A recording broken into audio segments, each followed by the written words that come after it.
post soldiers a safe distance from the temple? Our best guess at safe, anyway.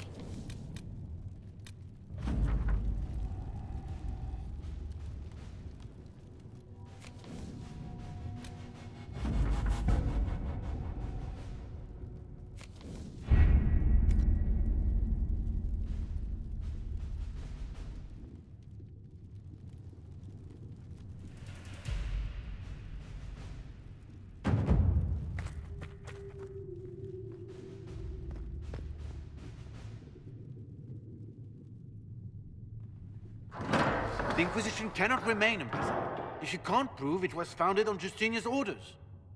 This is an inopportune time, Marquis. More of the faithful flock here each day. But allow me to introduce you to the brave soul who risked her life to slow the magic of the breach. Mistress Kadash, this is the Marquis d'Aurelion, one of Divine Justinia's greatest supporters. And the rightful owner of Haven. House d'Aurelion lent Justinia these lands for pilgrimage. This Inquisition is not a beneficiary of this arrangement. This is the first I've heard of Haven having an owner outside the Chantry. My wife, Lady Machin of Denerim, has claimed to Haven by ancient treaty with the monarchs of Ferelden. We were honored to lend its use to Divine Justinia. She was a woman of supreme merit. I will not let an upstart order remain on her holy grounds. People have been injured. You can't just turn them out onto the snow. And who benefits if they stay? Divine Justinia, Marquis. The Inquisition, not the Chantry, is sheltering the pilgrims who mourn her. Why is the Chantry ignoring the faithful? Because it remains in shock.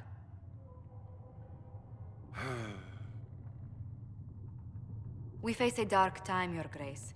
Divine Justinia would not want her passing to divide us. She would, in fact, trust us to forge new alliances to the benefit of all, no matter how strange they might seem.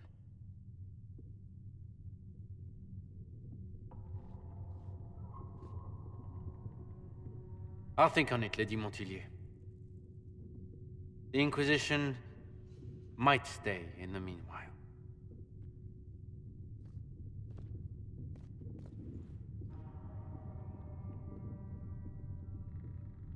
Do the Durelians actually have a claim on this place? His Grace's position is not so strong as he presents it. Despite their Ferelden relations, the Durelions are Orlesian. If the Marquis wishes to claim Haven, Empress Selene must negotiate with the Ferelden on his behalf. Her current concerns are a bit larger than minor property disputes.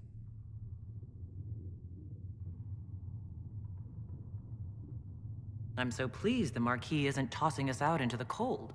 His Grace is only the first of many dignitaries we must contend with. You expect more people in Haven? Undoubtedly. And each visitor will spread the story of the Inquisition after they depart. An ambassador should ensure the tale is as complimentary as possible.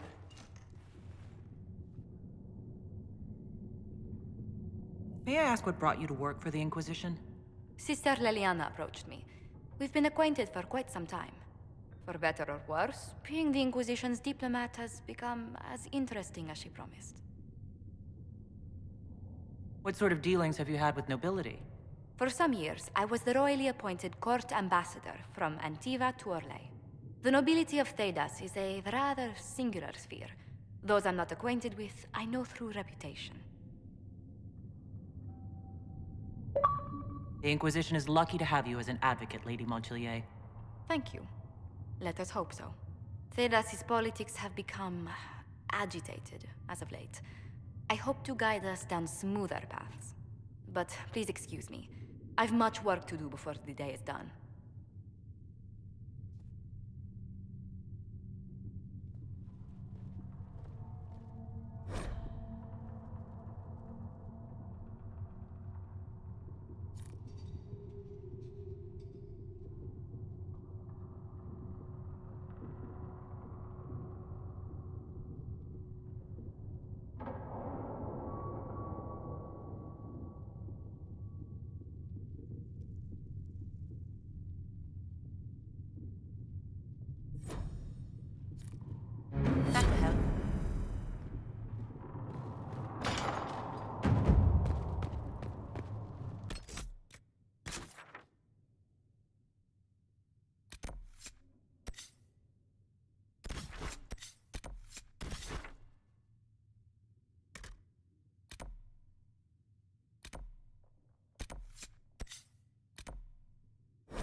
Templars have secured a position ahead.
Refugees should have a safer time on the King's Road now.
Heaven has been filled with silence.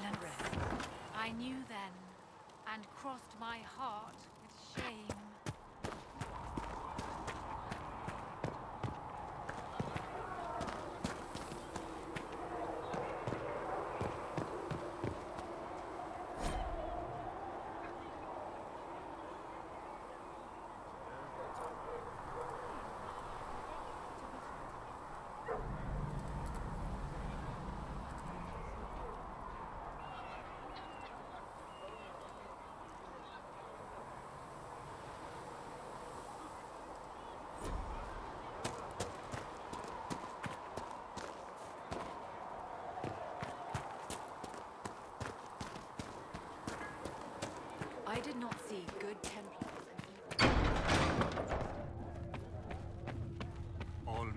work of our Maker's hands. From the lowest slaves to the highest kings. Of a way.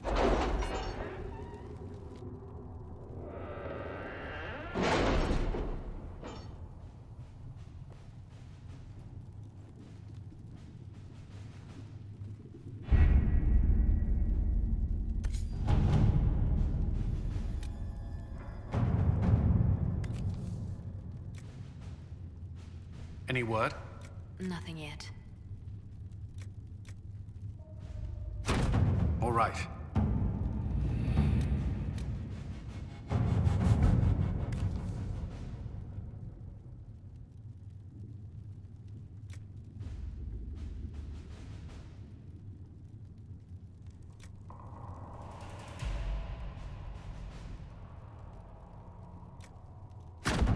Let us begin.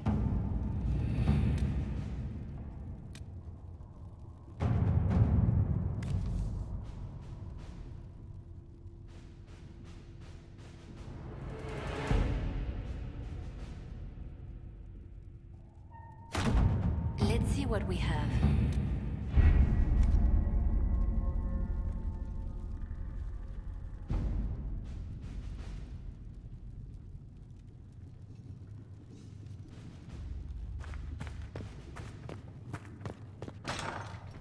That can't be it.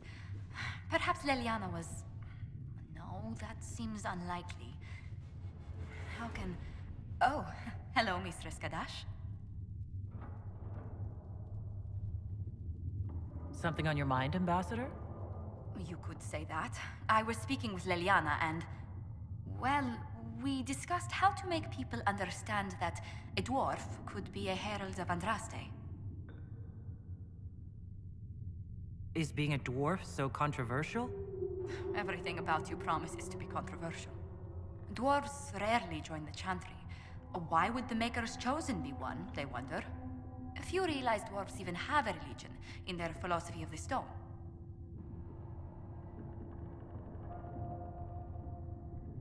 Most humans don't know about the stone. I've dined with merchants from Orzammar. Those few at court are happy to enlighten us. They explained that dwarves believe stone is alive, that good dwarven souls return to it in death. It was interesting, even if the Chantry mothers found it less than amusing. I may be castless, but underground I feel a connection with the stone. We should be discreet about that. You are already an anomaly to the Chantry. I wish I could help convince them I'm not a threat.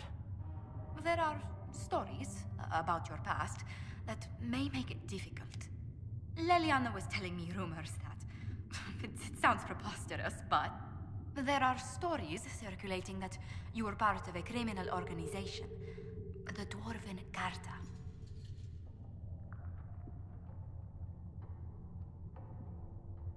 I am. Or I was, until the Conclave. I was hoping... Oh dear. Were you only smuggling at least? Exchanging a few goods on the surface?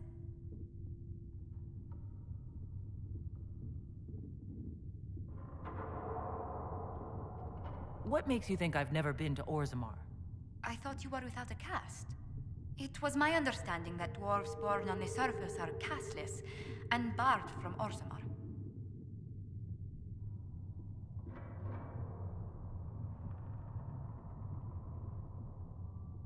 There's ways to get inside Orzammar, if you know who to bribe.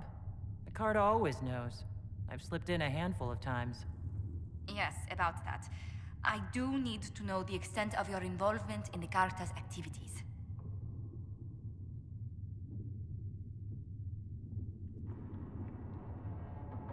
I was the buyer for fancy surface goods we sold to rich dwarven houses.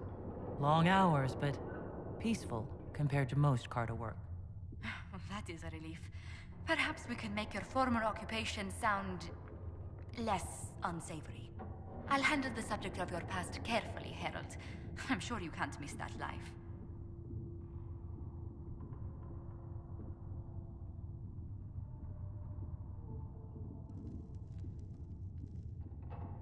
Carta could be rough, but I knew who had my back.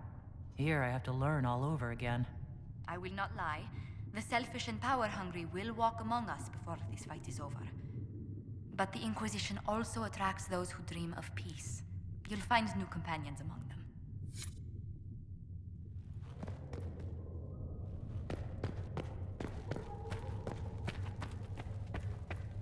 You built for them the Golden City, the center of all creation. And for a time you dwelled among them, watched over... Have to say, it's a little surprising to have one of you lot as the Herald of Honor. Blessed are the peacekeepers, the champions of the just. Blessed are the righteous, the lights in the shadow. In their blood, the Maker's will is written. Is that what you want from us? Blood? To die so that your will is done? Is death your only blessing? You speak for Andraste, no? What does the Maker's prophet have to say about all of this? What's his game? How is this a game? Do you see the sky? What about the temple ruins? The bones lying in the dust? Even if you didn't support the Divine's peace, you wouldn't call this right. Who could? So many innocent lives. The faithful murdered where the holiest of holies once stood. If the Maker willed this, what is it if not a game or a cruel joke? Don't ask me. I'm as baffled as you are. You probably don't even worship the Maker. Lucky. He asks a lot. The Chantry teaches that the Maker abandoned us. He demands repentance for our sins. He demands it all. Our lives, our deaths. Justinia gave him everything she had, and he let her die.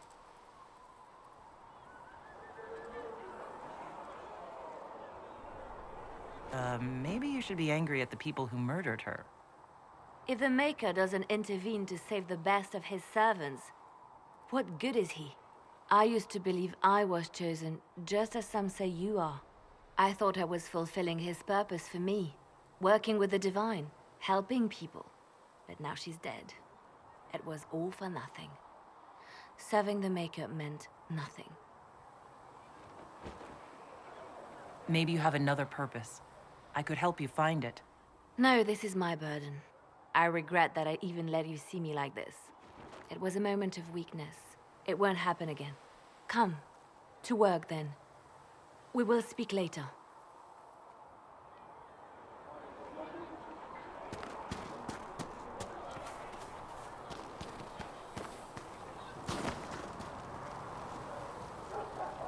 Need something? Can I ask you something, Varric? You want to talk about me? I'm flattered. Also inclined toward extravagant lies. Are you from Ferelden? Or Ley? Free marches, born and raised in Kirkwall. And despite whatever you've heard, no, Kirkwall's not that bad. I'm not clear on your line of work. You're a merchant? I'm a businessman. My family has a seat in the Dwarven Merchants Guild. Merchants buy and sell goods. Businessmen buy and sell stores. In my spare time, I manage a spy network, and occasionally, I write books. If you run a spy network, why is Liliana our spy master? To be honest with you, she's just a better spy master. The truly great ones can keep their distance. They don't get attached to their people. Me, I always wind up babysitting my informants and worrying about their families. We're in better hands with her. You're an author. What kind of books have you written? I've tried my hands at a few genres. My crime serials are my most popular. Hard in Hightown, guards breaking the rules to get things done. The Tale of the Champion is the most famous thing I've written, or infamous maybe. I started a romance serial once, Swords and Shields, but to be honest, I don't have a knack for romances. Most of my stories end in tragedy. Probably that says something unfortunate about me personally. What sort of shops do you own?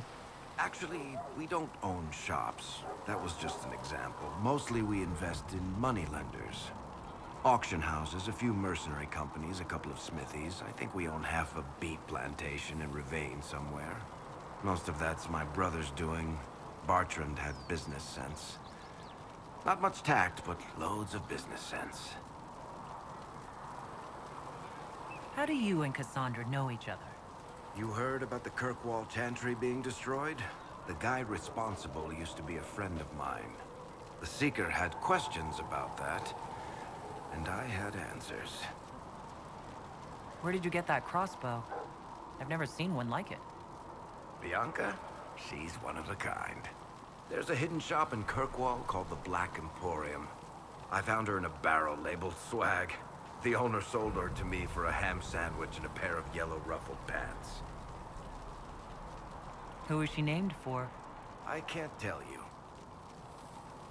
And the reason for that is... Complicated. It's the one story I'll never tell. We just have to leave it at that. Thanks, Varric. No problem.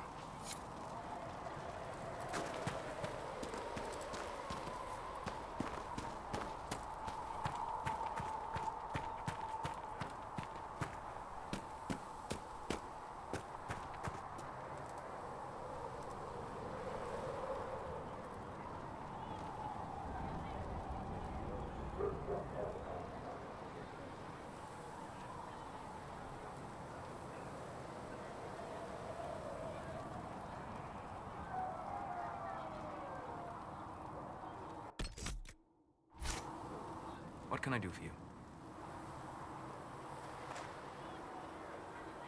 What can I do for you? What do you know about the Fade? A great deal, from my wandering. There are few hard facts, but I can share what I have learned. I'd like to know more about the Breach. Simply put, it is a tear in the veil between this world and the Fade, allowing spirits to enter the world physically. Small tears occur naturally when magic weakens the veil, or when spirits cluster at an area that has seen many deaths. But your mark allows you to exert some control over the breach. That means it was created deliberately. I'd like to know more about the Veil. Circle mages call it a barrier between this world and the Fade, but according to my studies in ancient elven lore, that is a vast oversimplification. Without it, imagine if spirits entered freely. The Fade was not a place one went, but a state of nature like the wind. It sounds like it would be wonderful. And dangerous. But yes, a world where imagination defines reality, where spirits are as common as trees or grass. Instead, spirits are strange and fearful, and the Fade is a terrifying world touched only by mages and dreamers. I am glad that I'm not alone in seeing the beauty of such a world, along with the obvious peril. I'd like to know more about demons. The Chantry says that demons hate the natural world and seek to bring their chaos and destruction to the living. But such simplistic labels misconstrue their motivations, and in so doing, do all a great disservice. Spirits wish to join the living, and a demon is that wish gone wrong. Is there a way to coexist? To live with them, if not in peace, at least without such active confrontation? Not in the world we know today. The Veil creates a barrier that makes true understanding most unlikely. But the question is a good one, and it matters that you thought to ask. We'll talk later. Goodbye.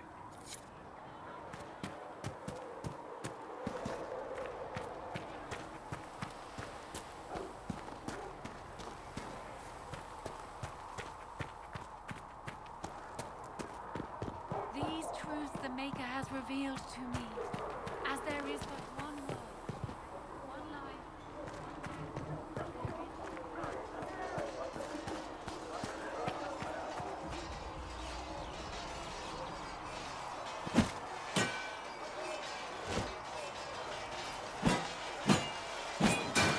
Ugh.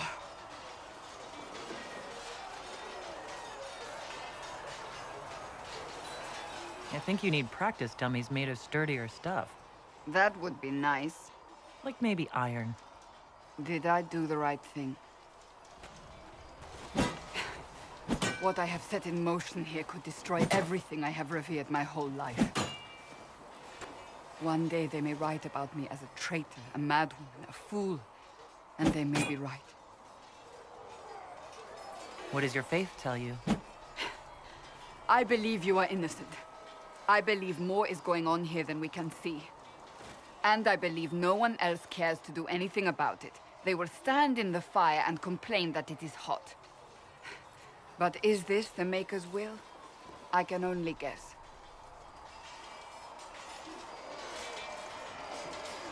You don't think I'm the Herald of Andraste? I think you were sent to help us. I hope you were. But the Maker's help takes many forms. Sometimes it's difficult to discern who it truly benefits, or how. What's going to happen now? Now, we deal with the Chantry's panic over you before they do even more harm. Then we close the breach.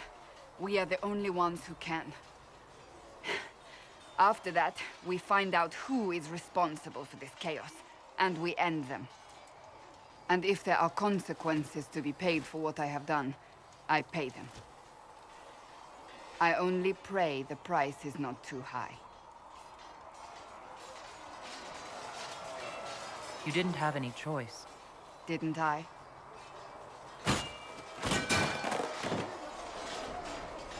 My trainers always said, Cassandra, you are too brash. You must think before you act. I see what must be done, and I do it.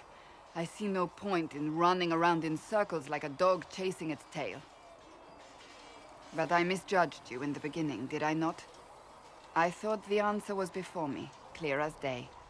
I cannot afford to be so careless again. It wasn't like you had no reason to suspect me. I was determined to have someone answer for what happened. Anyone.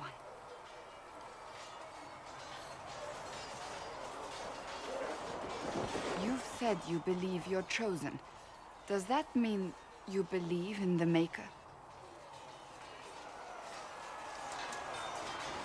You're asking a dwarf? You're a surface dwarf. I've known some, like Varric, who... I suppose it doesn't matter now. I have to believe we were put on this path for a reason, even if you do not. Now it simply remains to see where it leads us.